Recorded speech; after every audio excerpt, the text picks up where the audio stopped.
You think warriors were made by the sword? Wrong. You think their strength came from their armor, their weapons, their training? Wrong again. The true power of ancient warriors did not come from outside. It was forged inside, through mastery over their most dangerous and chaotic force, their sexual energy. Because the warrior who could not control his desire, could not control his destiny. Sexual energy is the rawest power inside you. It is life itself. It can create generations, inspire art, fuel revolutions. But uncontrolled, it destroys men. It makes them weak, restless, distracted, enslaved by lust. The ancients knew this truth. They saw that a man ruled by his impulses is a man easily defeated, not in battle, but in his own soul. And so, they transformed that wild, burning force into something higher. Imagine a samurai, rising before dawn. His blade is sharp, his posture unmoving, but his greatest weapon is not the steel in his hand, it is the silence in his mind. The discipline to hold back when others indulge. Or picture a Spartan warrior, trained to endure hunger, pain, exhaustion, and most importantly, the fire of his own desires. For the Spartans, to give in to weakness was worse than death. They discovered the secret.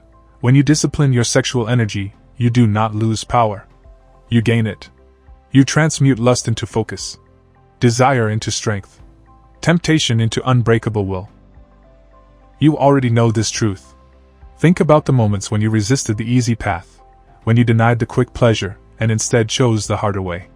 Didn't you feel stronger? Didn't you feel alive? Now imagine that multiplied 100 times over. That is what the warriors of old felt when they mastered their sexual energy. They became dangerous, not because they sought pleasure, but because they denied it. Discipline did not make them cold, it made them unstoppable.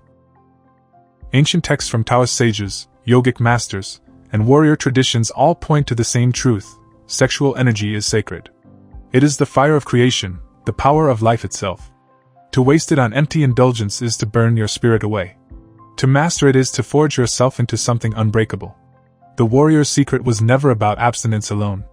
It was about direction. They took the most primal hunger of the body and turned it into courage, focus, and an iron spirit. The world today mocks this idea.